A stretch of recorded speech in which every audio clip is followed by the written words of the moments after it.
Olá, finalmente, né? Chegamos no estudo 12, né? Daniel 12. E como Daniel 12, ele é um livro, é um capítulo, né? Que ele tem algumas partes interessantes. Então, para melhor compreensão do capítulo, né? Nós vamos dividir ele em duas partes. Então vai ter essa primeira parte de Daniel 12 e eu vou fazer um segundo vídeo com a segunda parte de Daniel 12, tá bom? Mas o interessante é você ajudar na pregação do Evangelho, tá bom? Se você gosta das mensagens, curta, né? Aperta, bate, coloca no sininho de positivo lá e também compartilha esse vídeo com pessoas que você quer que aprenda sobre esse tema ou sobre outros temas na playlist do canal, tá bom? É bom você se inscrever também, que aí vai chegando vídeos para você. Toda vez que eu mandar vídeo, vai chegar para você os vídeos aí, tá bom? Então, nós vamos começar então o nosso estudo. Vamos fazer uma oração para nós começarmos? Pai amado, obrigado porque o Senhor nos ama, obrigado porque o Senhor nos conhece. Santo Espírito, obrigado porque o Senhor é o nosso Deus, o Senhor é que ilumina o nosso entendimento e nos ajuda a entender a Tua Palavra. Esteja com esse amigo, com essa amiga que está estudando a Palavra junto comigo e esteja comigo neste momento, Pai. Eu sei que o Senhor é onipresente, ilumine a minha mente, me ajude a recordar todas as mensagens e colocar aqui em pauta. Obrigado, Deus. Eu oro ao Senhor agradecido em nome de Jesus Cristo. Amém. Então, que bom que você, né? Orou junto comigo, a presença de Deus vai estar junto com você. Então eu convido você a tomar a sua Bíblia e a participar conosco desse estudo, tá bom? Hoje chegamos a um ponto que é o clímax do livro, né? Vamos aprender em Daniel 12:1 sobre um tempo de angústia sem precedentes. Ao mesmo tempo que o livro de Daniel fala para nós de um tempo de grande prova que está à nossa frente, ele também nos enche de esperança e nos dá a certeza de que o povo de Deus será guardado e protegido pelo próprio Cristo. E em Daniel 12, como já comentado, trata dos últimos eventos da história humana, antes do estabelecimento do eterno reino de Cristo. Então eu vou convidar você a abrir a sua palavra, a tua Bíblia, no Daniel 12, e vamos então a profecia que nos mostre os eventos que terão lugar daqui para frente. Abra em Daniel 12, versículo 1. E como eu sempre falo, né? Se você está vendo que está muito rápido, você dá uma pausada no vídeo, abre o capítulo 12 lá e lê e no versículo 1 e aí lê. Depois você despausa e continua o vídeo, tá bom? Então vamos lá. Daniel 12, versículo 1 diz assim: Nesse tempo se levantará Miguel, o grande príncipe, o defensor dos seus filhos, do teu povo, e haverá um tempo de angústia, qual nunca houve desde que houve nação até aquele tempo. Mas naquele tempo será salvo o teu povo, todo aquele que for achado escrito no livro. O primeiro detalhe que vem chamar a atenção de vocês nesse verso é que Daniel fala de um tempo de angústia. Miguel, o grande príncipe, que é um título de Cristo, e ele vai se levantar para proteger o seu povo no tempo da angústia. Então não precisamos temer o tempo de angústia que diante de nós está para vir, né? Porque antes que a angústia se levante, quem é que se levanta? Miguel. E Miguel é o próprio Cristo, que eu já disse. Antes que a angústia chegue, Miguel vem. Ele vai ficar do nosso lado. Agora, quando Daniel fala de um tempo de angústia, qual nunca houve, desde que houve nação sobre a terra, ele está falando de uma angústia que certamente será maior do que a vivida pelos cristãos, quando da destruição de Jerusalém no ano 70. Se vocês lembram bem dos acontecimentos da destruição de Jerusalém no ano 70, foi tempo de terrível crise para o povo de Deus. A fome chegou de tal ponto que algumas mães cozinharam seus filhos para comer, para não morrer de fome. Jeremias 19, versículo 9 fala sobre isso. Você consegue imaginar uma cena assim? E se formos para a Idade Média, quando durante 1260 anos os cristãos foram perseguidos e mortos, levados para os calabouços, instrumentos de tortura e tantas outras coisas, o profeta está dizendo: chegará um tempo de uma crise maior do que todas essas. De que crise o profeta está falando? Olha a sua Bíblia em Jeremias 30, versículos 6 e 7 para você ver. Jeremias vai dar alguns detalhes dessa crise. Perguntar e pois e vede. Olha só o que diz Jeremias. Se acaso o homem tem dores de parto. Imagina o homem tendo dor de parto. Não tem como. Mulher sabe o que é dor de parto. Porque vejo, pois, cada homem com a mão na cintura, como a que está dando a luz. E por que se tornam pálidos todos os rostos? Ah, que grande é aquele dia, e não há outro semelhante.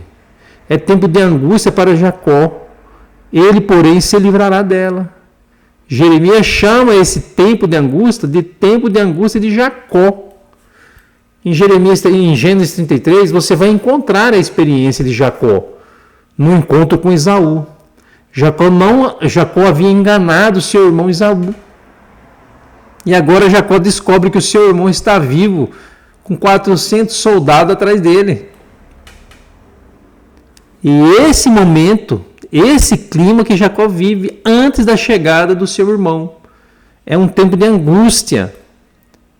E Jeremias vai usar esse incidente de Gênesis 33 em diante para falar justamente desse tempo que nós teremos no futuro. Vamos ver um outro detalhe? O que é que angustiou Jacó nessa experiência? Alguns fatores. Primeiro, ele temia perder sua vida, porque havia enganado seu irmão. Então ele estava se sentindo culpado, né? Segundo, ele temia pela sua família, porque estava com ele e suas duas esposas, Raquel e Lia, e todos os filhos. Então esses temores amedrontavam sua alma. Terceiro, será que ele obteria o perdão do seu irmão? Será que Deus o perdoará por ter enganado seu irmão? Roubado dele o direito de primogenitura? Essa mesma angústia que Jacó vivenciou nesse dia, ela é aplicada agora para o tempo do fim. A Bíblia dá alguns detalhes a mais, e eu quero fazer um diagrama profético transcrito para entendermos mais quais serão os eventos daqui para frente envolvendo essa angústia de Jacó, tá bom? Aqui estamos nós hoje, né? Eu e você. Vamos colocar aqui um evento que nós vamos chamar de o fechamento da porta da graça. Essa expressão não é bíblica, mas o que significa essa expressão? Essa expressão fala de um momento na história do mundo em que vai deixar de haver oportunidade de salvação. A este momento nós costumamos chamar o fechamento da porta da graça, ou seja, não há mais oportunidade de salvação. Essa expressão ela pode ter sido tomada, por exemplo, de quando Jesus contou a parábola das 10 virgens. Quando as 5 nécias chegaram, né, porque elas não tinham azeite, a porta já estava fechada. Não poderia haver salvação, porque a porta estava fechada para elas. Então, há um momento na história em que essa porta vai se fechar. E quem estiver salvo, estará salvo. E quem estiver perdido, estará perdido.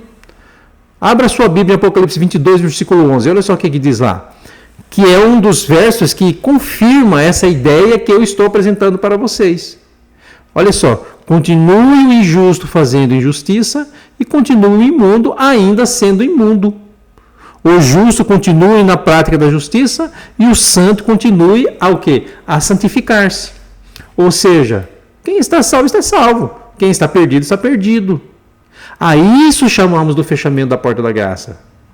Volte para Apocalipse 15, versículo 8. Olha só o que diz lá. O santuário se encheu de fumaça, procedente da glória de Deus e do seu poder, e ninguém podia penetrar no santuário enquanto não se cumprisse os 7 flagelos dos 7 anjos. Aqui fala no momento em que Jesus sai do santuário. Se Jesus é o nosso advogado no santuário, nosso sumo sacerdote, quando eu peço e confesso o meu pecado a Ele, Ele me perdoa. Mas se ele sair do santuário, deixar de ser advogado, e se ele não estiver no santuário, não há mais perdão de pecados.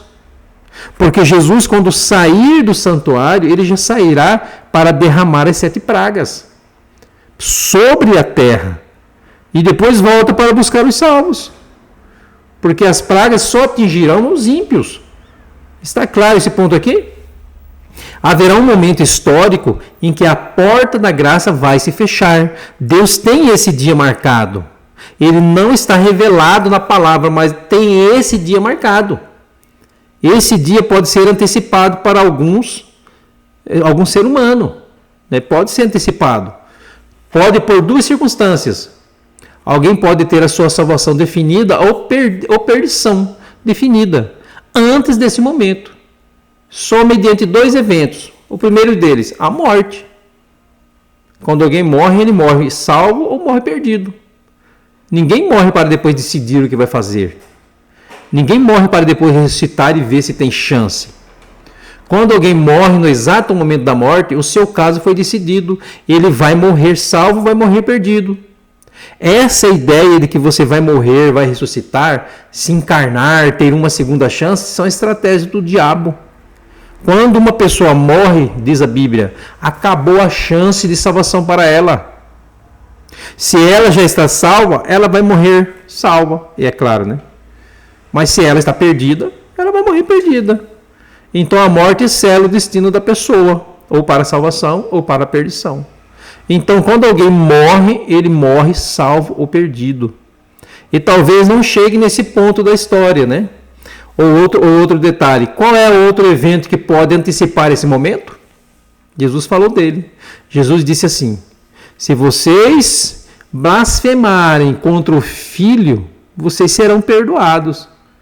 Mas se vocês blasfemarem contra o Espírito Santo, vocês não serão perdoados. Para a Bíblia, há um pecado imperdoável. E qual é esse pecado imperdoável? É o pecado contra o Espírito Santo. Quem comete o pecado contra o Espírito Santo selou a sua perdição. Então há dois eventos que podem antecipar esse momento. Ou a minha morte, se eu pecar contra o Espírito Santo. O que seria esse pecado contra o Espírito Santo? Porque a Bíblia é clara em dizer que para quem peca contra o Espírito Santo não tem perdão. Mas a Bíblia não dá uma clareza. Em algumas denominações até não conseguem explicar o que seria esse pecado contra o Espírito Santo. Vamos supor que você nunca trabalhou numa roça com enxada.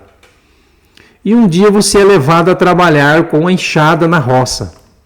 O primeiro dia que você trabalha com enxada, o dia inteiro, as suas mãos vão fazer o quê? Vão fazer calo. Vão doer muito, não é verdade? Você vai ao segundo dia, os calos vão aumentar. Você vai ao terceiro dia, os calos vão estourar. Você continua indo, chegará um momento em que os calos vão cicatrizar e não mais vai doer, certo? O que é o pecado contra o Espírito Santo? Ele diz para você assim: não faça isso, e você faz, dói. Não faça isso, e você faz, dói. Não faça isso, e você faz, dói menos. A consciência vai cauterizando e você vai se afastando de Cristo por insistir no pecado, que chega um ponto que você não mais ouve a voz dele. Como o Espírito Santo é aquele que nos conduz ao arrependimento, as pessoas só podem se arrepender pela intercessão de Cristo no nosso coração. Se eu não ouço mais a voz dele, eu pequei contra ele.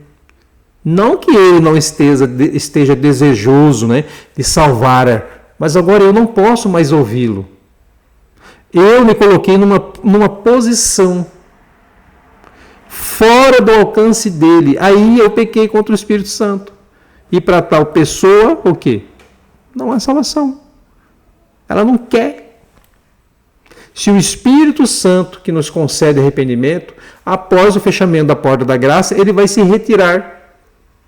O Espírito Santo não vai se retirar da terra, no sentido de estar ao lado dos salvos. Quando se fechar a porta da graça, ele não mais atua no coração do ímpio. Porque não há mais o que fazer. Porque não há mais chance de salvação. Então o trabalho dele é convencer do pecado, da justiça e do juízo, conforme ensina João. E até o fechamento da porta da graça, né? Terminado isso, ele não vai atuar mais para convencer pecado de ninguém. Um outro detalhe, o fechamento da porta da graça é uma data que está marcada. Nós não sabemos quando será, e a revelação não diz. Mas ela me deu os eventos que vão antecipar esse momento, ou que vão preceder. E o primeiro evento que a Bíblia aponta que nós teremos antes do fechamento da porta da graça é o derramamento da chuva serôdia.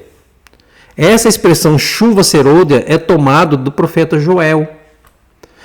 Em um outro momento vamos detalhar o profeta Joel, mas o profeta Joel no capítulo 2, ele fala sobre duas chuvas que caem na Palestina. A primeira é chamada de temporã, que servia para molhar a terra para então ser lançado o grão, e a chuva serôdia era derramada sobre a terra por ocasião do amadurecimento do campo. O apóstolo Pedro, em Atos 2, usando essa linguagem, ele vai dizer de que aquilo que eles estão vendo no Pentecostes, os discípulos pregando, é o cumprimento da promessa da profecia de Joel, de que o Espírito Santo seria derramado nos últimos dias.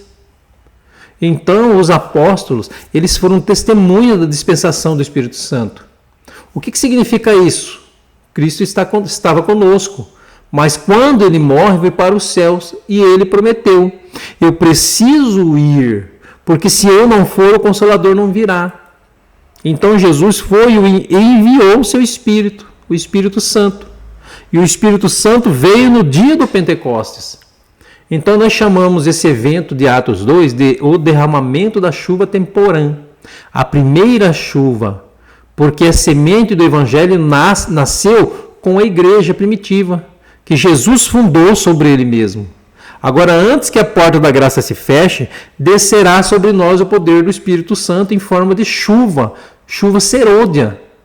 Então, o poder que está prometido à igreja é muito maior do que foi no Pentecostes. Interessante que a chuva temporã, ela caía assim, ó. Isso quer dizer que ela está caindo ainda, a chuva temporã. Mas a chuva serôdia não, era torrencial. Ela derramava, ela caía, ficava tempo caindo. Então, é essa chuva que nós esperamos, tá bom? A respeito da profecia de Joel, quando fala que acontecerá depois que derramarei o meu espírito sobre toda a carne, vossos filhos e vossas filhas profetizarão, vossos velhos sonharão e os vossos jovens terão visões. Que visões são essas? Pedro não teve uma visão, ele não recebeu o Espírito Santo e ele não teve uma visão dos lençóis com os animais. Visões assim. Deus irá dar visões às pessoas. Agora, essa visão não é apenas uma coisa sobrenatural, como foi no caso de Pedro. Visão aqui também se aplica a conhecimento, a discernimento. Deus vai dar sabedoria ao seu povo, para que eles saibam discernir o certo e o errado, e para que eles sejam usados como instrumentos para a pregação do Evangelho. Os dons são dados. Paulo lista mais ou menos uns 30 dons. Você tem na Bíblia 3 listas de dons. Romanos 12 tem uma lista, 1 Coríntios 12 tem a segunda lista e Efésios 4 fala da terceira lista. Esses dons são dados à igreja para a pregação do Evangelho e para a edificação da igreja. Se você me perguntar sobre certos dons vistos hoje no pentecostalismo e o neopentecostalismo, na minha visão, isso é uma confusão que procura distorcer a palavra de Deus. Por exemplo, dom de línguas nasceu em Atos 2. Ali a primeira incidência na igreja, né? É a primeira incidência na igreja ali. Se você pegar o dom de línguas em Atos 2, você vai descobrir várias coisas. Primeiro ponto, o dom de línguas foi dado porque os discípulos não falavam a língua das pessoas que estavam em Jerusalém naquele dia. E se você olhar Atos 2, você vai perceber que ali havia umas 16 nações e os discípulos falaram a língua deles. Segundo ponto, a língua que os discípulos falaram era uma língua de alguma nação, porque os indivíduos disseram assim: não são esses aí galileus que estão falando? Como, pois, os ouvimos cada um falar em nossa própria língua materna?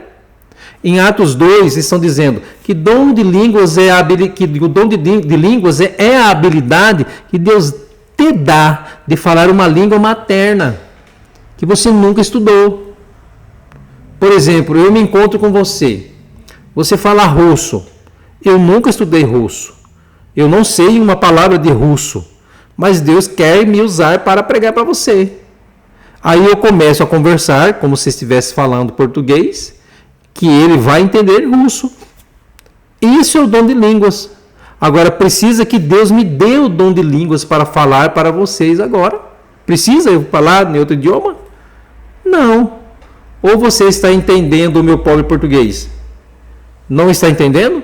Não precisa de dom de línguas.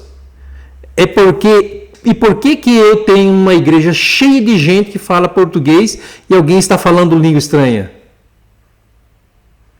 Que não é a língua de nação nenhuma, que não é japonês, não é inglês, não é francês, não é nada. Isso é um engano para ludibriar as pessoas. Nós temos que voltar à Bíblia.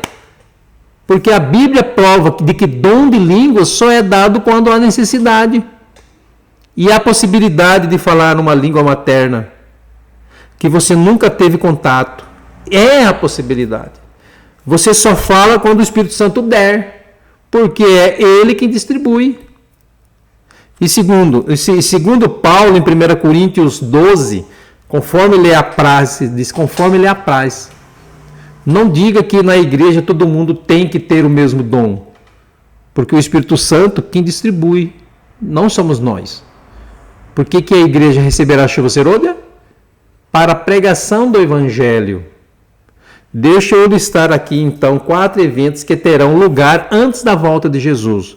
Primeiro, chuva serôdia e o derramamento do Espírito Santo. Para quê? Para que nós preguemos o Evangelho. Segundo, né?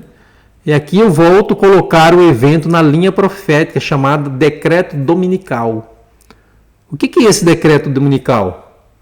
Volte a sua Bíblia para Apocalipse 13, verso 16. A todos os pequenos, os grandes, os ricos, os pobres, os livres, os escravos, faz que lhe seja dada certa marca sobre a mão direita ou sobre a fronte, para que ninguém possa comprar ou vender, senão aquele que tem a marca ou o nome da besta ou o número do seu nome. A marca da besta será a imposição de um decreto. Uma imposição civil legal, levando os habitantes da terra a santificarem o primeiro dia da semana. Nós chamamos isso de decreto dominical. Mas com base em que nós concluímos isso? O Apocalipse está falando da marca da besta, o selo da besta. E por que eu estou dizendo que o selo da besta será a santificação do domingo? É porque o selo de Deus na Bíblia é o sábado. Em Ezequiel 20:12, o profeta diz assim: também lhes dei os meus sábados para servirem de sinal entre mim e vós, para que saibais que eu sou o Senhor que vos santifica. E no versículo 20 diz assim: santificai os meus sábados, pois servirão de sinal entre mim e vós, para que saibais que eu sou o Senhor que vos santifica. Por que está escrito nas mãos e na fronte? Nas mãos, porque quem aceitar o domingo como dia santo irá trabalhar no sábado. A mão na Bíblia é símbolo de trabalho e a fronte é símbolo de aceitação. Então, se eu creio no domingo como um dia sagrado e trabalho no sábado, o selo foi na mão. Mas se eu creio que no domingo como dia sagrado, mas não trabalho também no sábado, mas aceito o domingo, ainda que eu não trabalho no sábado, eu não fui selado na mão, mas eu fui selado na consciência, porque eu aceito isso. E a mão é símbolo de trabalho, e em mente é símbolo de consciência. Então é por isso que o selo será aplicado na mão sobre a fronte. Quando fala na mão é símbolo de trabalho, não é sinal visível. Agora haverá um sinal visível. Porque se a Apocalipse está dizendo que eu não vou poder comprar e nem vender, e alguém no supermercado para me barrar, ele vai ter que saber que eu sou um guardador de sábado. Ele vai para mim para vender para mim. Ele vai saber que eu sou o quê? O guardador do domingo. E como que ele vai saber? Vai ter que ter alguma coisa visível. O que será esta coisa visível? Não está revelado. Então, tudo que falaram para você é mera especulação, porque não está revelado. O certo é que vai haver uma distinção. E qual será a distinção? Nós não sabemos. Mas o certo é que a profecia ela vai se desenrolando. E quando vai chegando, vai descortinando e a gente vai entender. Mas não está revelado agora ainda. Terceiro, o que é o autoclamor? Nós chamamos de autoclamor a pregação das 3 mensagens angélicas de Apocalipse 14. Que já expliquei em um outro estudo, né, da série Apocalipse, que está na playlist aqui do canal. Apocalipse 14, de 6 a 12. Lá fala da queda de Babilônia. Adverte contra o sinal da besta. Porque aqueles que aceitaram se perderão. Fala também do juízo de Deus, que já começou em 1844, 22 de outubro, né, de 1844. E fala também de que nós devemos temer a Deus e dar-lhe glória. No caso, falando da santificação do sábado, que é o dia que aponta a Deus como Criador. Merece nossa adoração, porque é Criador. Quarto, desculpe, o último evento tem a ver com a sacudidura.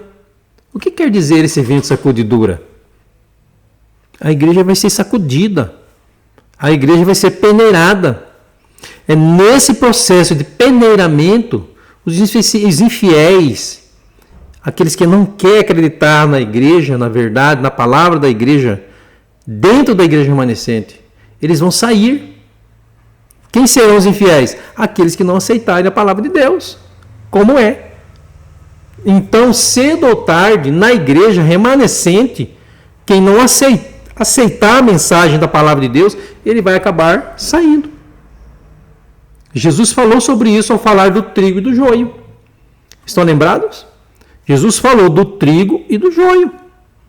E eles perguntaram, vamos cortar o joio que nasceu no meio do trigo? Jesus falou, não, deixe que ambos cresçam, porque na hora da colheita, nós vamos separar o trigo para o celeiro e o joio para ser queimado. Então, essa ilustração que Cristo deu fala do momento em que Ele mesmo vai separar de dentro da igreja os fiéis dos infiéis. E finalmente os infiéis não resistiram à pura verdade da palavra de Deus e nem os conselhos que Deus aqui nos dá. Todos esses eventos terão lugar antes que termine a graça para a humanidade. É por isso que o Espírito Santo vai ser derramado sobre os crentes sinceros, para eles pregarem todas as verdades da Bíblia. E quando o mundo inteiro ouvir, vai se cumprir Mateus 24, versículo 14, aonde Jesus profetizou, e será pregado o evangelho do reino para todo mundo, para testemunha a todas as nações. Então virá o quê? Virá o fim. Então, a porta da graça só se fecha quando o evangelho for pregado a toda criatura. O evangelho foi pregado a todo mundo, todas as pessoas. A porta da graça se fecha. Quem está salvo, está salvo. Quem está perdido, está perdido. Uma vez fechada a porta da graça, quais serão os eventos que terão lugar? Aonde se encaixa o arrebatamento secreto aqui? E aonde se encaixa aqui dizendo que as 2 testemunhas de Apocalipse 11 são Elias e Enoque? É mentira, tudo mentira. Estratégia diabólica. Por que é estratégia diabólica? Porque se eu disser para você que você, após esse momento aqui, vai ter chance de salvação, e você vai esperar por isso, e você não tem, você está perdido. Você quer estratégia melhor do diabo de o que dizer para você que você pode se arrepender futuramente depois da volta de Cristo? E outra, as 2 testemunhas de luto no Apocalipse 11 não são Elias e Enoque? E o Novo e o Velho não são, né? Não são Elias e Enoque. É o Novo e o Velho Testamento, que foram colocados na praça por ocasião da Revolução Francesa. quando por uma constituição a França declarou que não existe Deus e queimou todas as Bíblias que havia na França. E exatamente por 3 anos e meio isso vigorou. Mas quando terminou os 3 anos e meio, chegou a Revolução. E a Revolução se mostrou funesta para a nação. E finalmente a palavra de Deus começou a ser exaltada novamente. Então isso está aplicado ao passado, ao século XIX. A Revolução Francesa não ao futuro. Foi para a Revolução Francesa no século XIX. Existe uma união das igrejas, mesmo as igrejas protestantes, junto com a igreja romana, na tentativa de suprimir a verdade. Porque no caso das igrejas protestantes, seriam por falta de conhecimento e intencionalmente. Tem muita gente sincera que não conhece essa e está iludido no erro. E tem gente que conhece e mesmo conhecendo, não quer seguir o que a Bíblia orienta. Porque se apega à tradição e aos ritualismos da igreja. É por isso que Jesus disse em Marcos 7, versículo 8: vocês invalidam a palavra de Deus pela vossa tradição. Então nós criamos um monte de invenções, um monte de coisas que a Bíblia não prega. E esquecemos a pura palavra de Deus. Um outro detalhe: terminado a porta da graça, qual será o próximo evento? Apocalipse 15, versículos 5 a 8 diz que quando Cristo sai do santuário, lá fora estão 7 anjos com 7 taças. Ele enche as 7 taças e elas vêm para ser derramadas sobre a terra. Aí estão as 7 pragas que serão derramadas sobre quem? Sobre os ímpios. Porque aqui, antes da porta da graça se fechar, Deus selou o seu povo. Os salvos já estão selados e protegidos. Então as pragas cairão apenas sobre os ímpios. E serão 7 pragas. No decorrer dessas pragas sairá um decreto de morte, que nós vemos aqui no Apocalipse 13, versículo 15.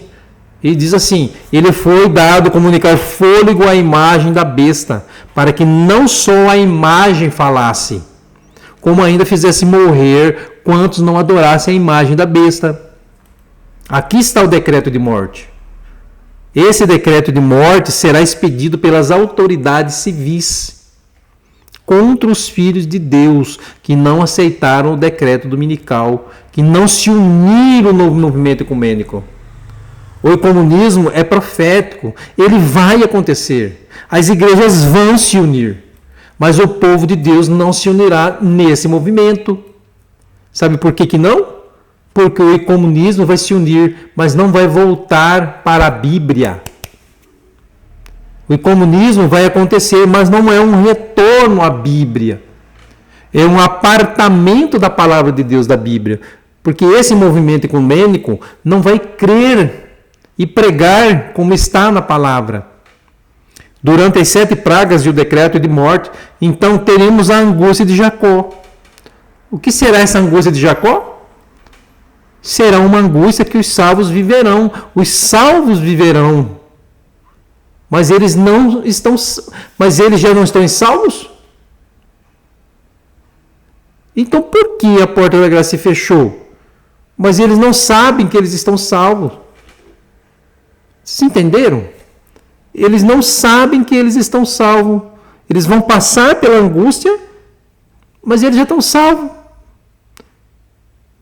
Mas por que eles vão passar por essa angústia, se eles já estão salvos? É porque eles não sabem. Não sabem que estão salvos. Então a angústia de Jacó, nos salvos, será provocada por alguns elementos, assim como para Jacó, lá em Gênesis 33. O fato de saber que há um decreto de morte, que ameaça você, vai te angustiar. O fato de saber aonde estão os teus familiares, qual será o destino deles nesses eventos finais da história. Então, estas coisas, a incerteza de salvação, porque você não sabe se está salvo ou está perdido. Estas coisas provocarão nos salvos uma angústia. E, finalmente, um último evento eu queria mencionar para vocês aqui. que será o livramento dos salvos. E quando se dará o livramento dos salvos? Na segunda vinda de nosso Senhor e Salvador Jesus Cristo. Então entenda, nós temos o fechamento da porta da graça, quem está salvo, quem está perdido está perdido. Fechamento da porta da graça, nós temos alguns eventos antes que Jesus volta. E quando Jesus voltar, ele volta para livrar os salvos que estavam oprimidos pela angústia e trazer o castigo para os ímpios que perseguiram os salvos. Então Jesus volta, mas na volta dele já está decidido bem antes quem está salvo e quem está perdido. A partir da volta dele, vai inaugurar um período de 1000 anos, quando Jesus levará os salvos para o céu. Lá eles morarão com Cristo por 1000 anos. E o que diz Apocalipse 20, versículo 4, em diante, né? Depois de reinar 1000 anos no céu com os salvos, a terra ficará desolada e vazia, né? A terra vai estar desolada e vazia. Cristo voltará a essa terra com a nova Jerusalém. É o que diz Apocalipse 21. Diz assim: vi descer do céu a santa cidade, a nova Jerusalém. Cristo volta e com ele todos os salvos que já passaram 1000 anos no céu, enquanto a terra estava desolada e vazia. E Satanás preso nessa terra aqui. Preso como? Não há ninguém para ele tentar. Por isso que ele está preso. Os salvos estão no céu e os ímpios estão mortos. Ele vai tentar quem? Não há ninguém para tentar. E então a cidade santa desce. E quando a cidade santa pousar nessa terra, os ímpios irão ressuscitar. Abra sua Bíblia, Apocalipse 20. Olha nos últimos eventos da história humana descrito na profecia. Apocalipse 20, versículo 7. Diz assim: Satanás é solto e destruído. Quando, porém, se completarem os 1000 anos, Satanás será solto de sua prisão. Porque Satanás foi solto? Olha o versículo 5. Os restantes dos mortos não reviveram até se completarem o quê? Os 1000 anos. Esse restante aqui são os ímpios. Completados os 1000 anos, os ímpios ressuscitam. Agora, Satanás foi solto. Por quê? Porque ele tem a quem tentar. E o que diz Apocalipse 20, versículo 8? Satanás sairá seduzir as nações que há nos 4 cantos da terra, Gog e Magog, a fim de reuni-las para a peleja. E o número desses é como a areia do mar. Marcharão então pela superfície da terra e sitiarão o acampamento dos santos. E a cidade querida desceu por em fogo do céu e o quê? E os consumiu. Pronto. Acabou o pecado. Acabou Satanás, acabou o ímpio. E a partir desse momento nós teremos a eternidade à nossa frente. É isso que a profecia revela para nós. Essa história de que morrer vai para o céu é mentira diabólica. Quem morre está na terra, enterrado. Assim como está na terra Adão, o primeiro pai da humanidade.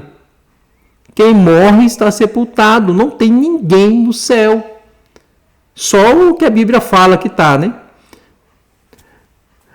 Moisés, Elias e Enoque, né? Eles estão lá. A Bíblia diz que está, e os demais estão o quê? Sepultados. Virou pó. E quando é que os salvos irão para o céu? Somente quando Cristo voltar. Porque ele volta para buscar. Por que ele volta para buscar? Não foi isso que ele falou em João 14, 1 a 3? Não se turbe o vosso coração, crede em Deus, crede também em mim. Na casa do meu pai há muitas moradas. Se não fosse assim, teria dito, eu vou para a casa de meu pai e vou preparar lugar. E quando eu preparar, eu voltarei. E vos levarei para mim mesmo. Ele vai buscar. Ninguém vai para o céu sozinho. Isso é impossível. Ele tem que vir buscar. Quando você fechar a porta da graça, os salvos não sabem que eles estão salvos, mas eles receberam o selo de Deus, o selo da obediência. E durante esse tempo de provação, do fechamento da porta da graça, até a volta de Cristo, eles viveram sem pecar. E aqui chegamos a um ponto-chave de uma questão. Se eles já estão salvos, por que a angústia de Jacó? Por que Deus está provando alguém que já está salvo? Então entenda a angústia de Jacó, entender a angústia de Jacó é crucial, porque ela responde a essa pergunta. E por que é que Deus está provando pessoas que já estão seladas e salvas? Quando é que Jesus saiu do santuário? Quando se fecha a porta da graça, porque o primeiro evento que nós vamos testemunhar depois do fechamento da porta da graça serão as 7 pragas. Se Jesus sai do santuário nesse momento, quem é que pode interceder pelo pecador agora? Ninguém mais. Ele não está mais no santuário. Desse momento até a volta dele. E nós não sabemos quanto tempo levará esses eventos. Os salvos selados viverão um período de tempo na face da terra sem pecar.